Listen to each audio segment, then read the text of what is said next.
झारखंड में हार के बाद से ही साइलेंट बीजेपी शुक्रवार को रांची की सड़कों पर नजर आई। मौका था पूर्व मुख्यमंत्री रघुवर दास के फिर से बीजेपी में शामिल होने का। ओडिशा राज्यपाल के पद से इस्तीफा देकर दास ने दोबारा बीजेपी की सदस्यता हासिल कर ली है।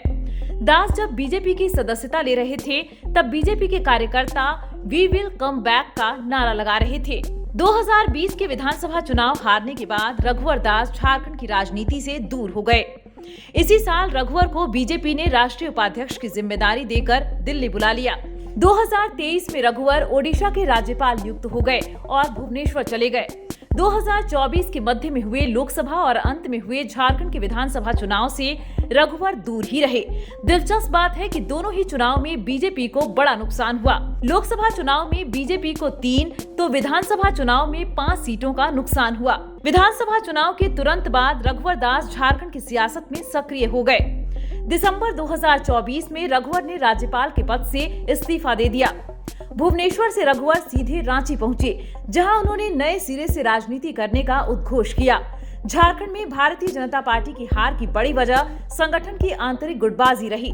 उम्मीदवारों की घोषणा के बाद करीब 2 दर्जन सीटों पर बागी मैदान में उतर गए, जिसकी वजह से आखिर तक बड़े नेता डैमेज कंट्रोल में ही जुटे रहे।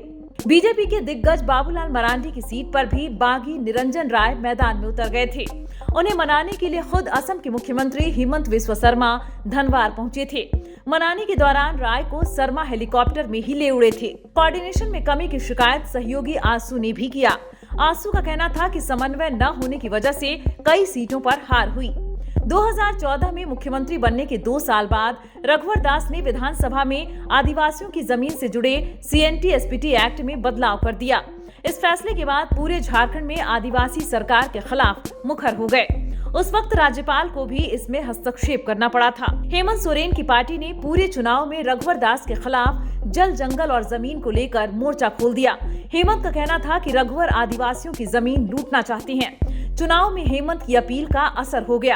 2019 में झामुमो गठबंधन ने 81 में से 48 सीटों पर जीत दर्ज कर ली। बीजेपी को सिर्फ 25 सीटों पर जीत मिली। रघुवर खुद जमशेदपुर पूर्वी सीट से हार गए। इस हार के बाद बीजेपी ने बाबूलाल मरांडी और अन्य नेताओं के जरिए आदिवासियों को साधने की कवायद शुरू कर दी, लेकिन उसे पहले 2024 के लोकसभा और फिर विधानसभा चुनाव में झटका लगा। आदिवासी इलाके में तो बीजेपी पैठ नहीं बना पाई, उल्टे गैर आदिवासी वोट भी बीजेपी से छिटक गया। यही वजह है कि बीजेपी इस बार सिर्फ 21 सीटों पर जीत पाई। 2024 में बाबूलाल मरांडी बीजेपी का नेतृत्व कर रहे थे, लेकिन पार्टी बुरी तरह हार गई। कोल्हान से लेकर संथाल परगना तक में पार्टी को करारी हार का सामना करना पड़ा। इसके बाद पार्टी का संगठन सुस्त हो गया। हेमंत सोरेन ने तो यहाँ तक दावा कर दिया कि बीजेपी को अब झंडा ढोने वाला नहीं मिलेगा। रघुवर की वापसी को कार्यकर्ताओं में जान फूंकने के तौर पर देखा जा रहा है। बीजेपी की सदस्यता लेने के बाद रघुवर ने इसकी कवायद भी की। रघुवर ने रांची में कार्यकर्ताओं से हताश न होने की अपील की। उन्होंने कहा कि सब मिलकर लड़ेंगे और जीतेंगे। बड़ा सवाल यह भी है कि रघुवर की वापसी किसके लिए सियासी संकेत है। झारखंड के मुख्यमंत्री रह चुके रघुवर बीजेपी के पुराने चावल माने जाते हैं।